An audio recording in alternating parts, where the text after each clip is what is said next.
Em 1978, ou seja, faz muito tempo, eu assisti a uma reportagem sobre o grupo Liverpool Express no programa Fantástico da Rede Globo. No entanto, os jornalistas faziam questão de destacar que quem estava roubando aquelas apresentações era uma banda chamada A Cor do Som, encarregada de fazer as apresentações de abertura. E pelo pouco que eu vi, e você tinha um guitarrista estraçalhando uma guitarra em pequeno porte, que eu descobri mais tarde ser uma guitarra baiana, eu fiquei encantado com aquilo, a ponto de comprar o primeiro disco deles, que eu vou mostrar logo logo. A Cor do Som passou por diversas mudanças de formação, passou por períodos de muita popularidade, baixa popularidade, mas até hoje se mantém nativa. Em 2020 eles lançaram um disco chamado Disco Rosa e volta e meia fazem apresentações celebradas, seja como A Cor do Som ou seja em formato de duo ou trio. Para mim é uma das combinações de talento mais impressionantes que eu vi como fã de música e como jornalista. A Cor do Som nasceu em 1972 como um projeto paralelo dos Novos Baianos. Ela era formada pelo baixista Haddad Carvalho, pelo guitarrista Pepeu Gomes e pelo baterista Jorge Gomes. Eles apareceram pela primeira vez no disco Acabou Chorar, clássico absoluto da música popular brasileira, e a sua ideia era fazer um grupo instrumental. Quando Haddad saiu dos Novos Baianos, ali por volta de 1975, ele pediu autorização para utilizar o nome A Cor do Som e formou um timaço de instrumentistas de altíssima patente. O Haddad Carvalho até hoje é conhecido como um dos maiores baixistas da história da música popular brasileira. Ele chamou então o seu irmão mais novo, Mu, um pianista de formação erudita e que estava se encantando com teclados, especialmente os teclados Moog, daí o nome Mu. Para a guitarra foi recrutado nada menos que Armandinho Macedo, filho do seu Osmar Macedo, criador do trio elétrico, ao lado de Dodô. E o Armandinho tinha uma peculiaridade, ele não era só um grande guitarrista, como também tocava bandolim como poucos, e se esmerou num instrumento chamado a guitarra baiana,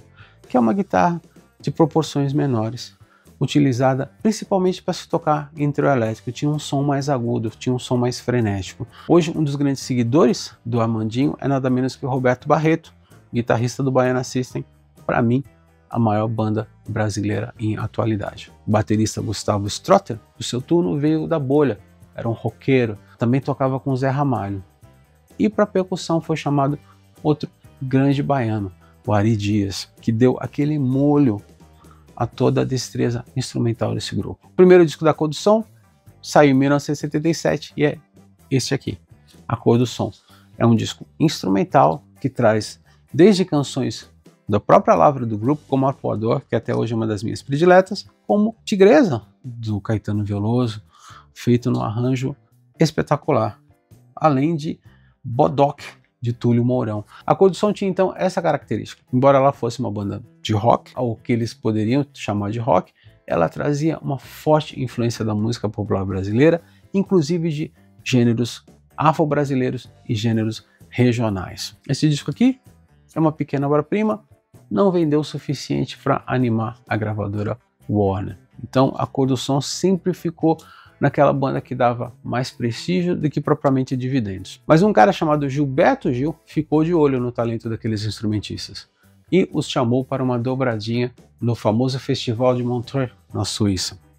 O Gilberto Gil tocou com a sua banda, o Mu fazia parte ali do grupo que o acompanhou, o Mu era o tecladista, e a Cor do Som fez uma apresentação solo, reforçada pelo Haroldo Macedo, o irmão do Armandinho, na guitarra baiana. Foi uma apresentação bastante polêmica, porque o público achava que ia assistir a um espetáculo de música brasileira para gringo ver. O que eles viram foi uma banda extremamente bem fundamentada, com uma musicalidade muito bem apurada. Reza a lenda que foram até vaiados, mas isso não se vê nesse disco aqui, A Cor do Som ao vivo, que também está entre os meus prediletos.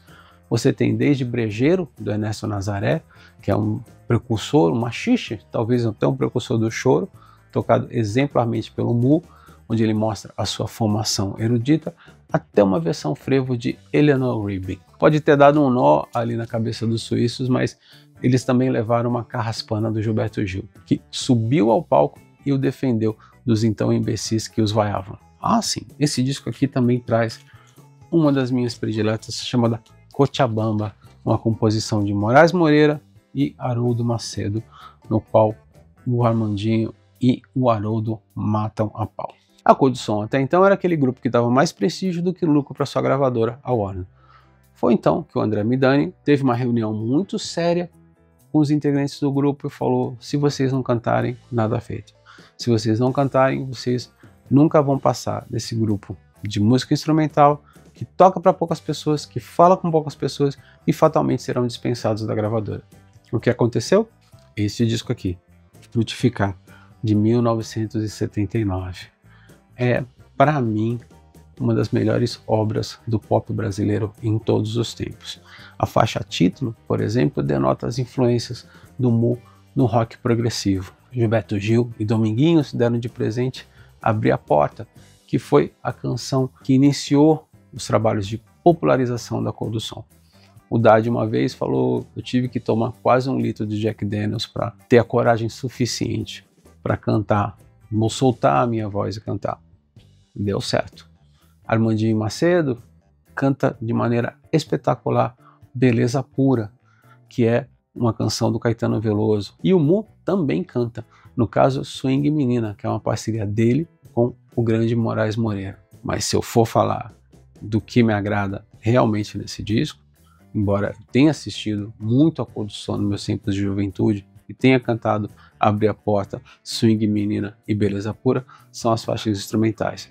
Frutificar, para mim, é rock progressivo na veia, um trabalho belíssimo de piano e também onde o Ari Dias mostra todo o seu esplendor como percussionista. Tem também a guitarra ensandecida do Armandinho, hein? Sinto muito, eu vou ter que ler essa. Ticari Curiquetô, uma faixa instrumental. Porque apesar deles cederem ao pedido de cantar, eles não deixaram de lado essa força que a música instrumental existia neles. O LP seguinte confirmou ainda mais a boa fase da Cor do Som. Estamos falando de Transe Total, no qual eles equilibraram muito bem essa faceta de música cantada para ser veiculada nas rádios com o seu lado mais experimental. Esse disco tem sucesso a dar com pau. Você tem Palco, de Gilberto Gil, que está servindo para abrir a turnê de despedida do grande cantor e compositor baiano. Você tem Moleque Sacana, uma parceria do Mu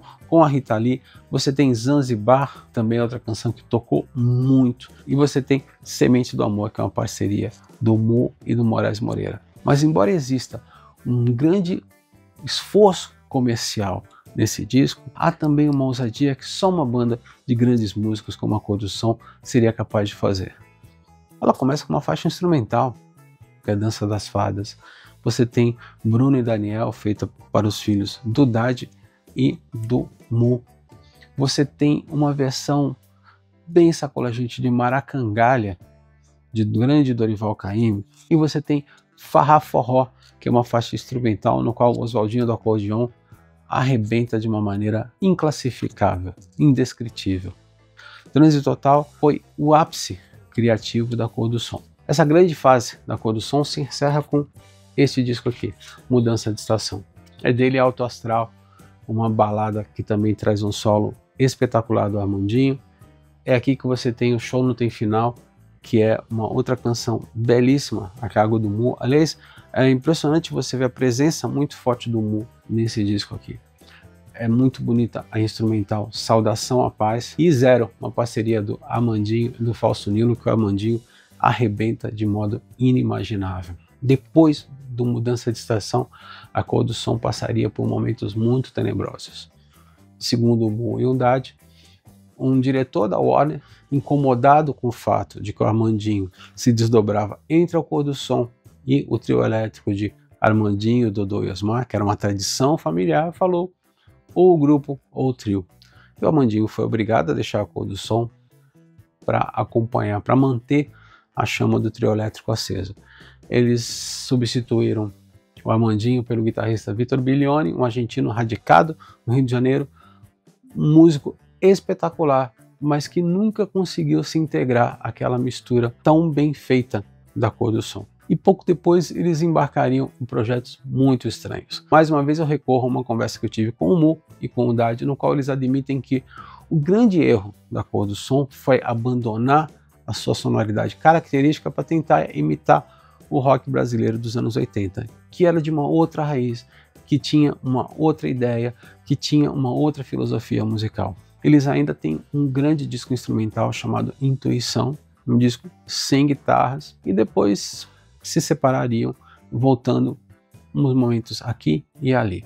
Em 2018, fizeram um álbum para celebrar os seus 40 anos de vida e tão nativa, fazendo shows sazonais. Mas para mim, é uma das maiores bandas de rock no Brasil em todos os tempos, uma fonte inesgotável de grandes ideias, grandes canções e com um instrumental acima da média. Por isso, eu recomendo muito que você escute esses discos da Cor do Som e perceba que o rock nasceu muito antes do RPM, que eu adoro.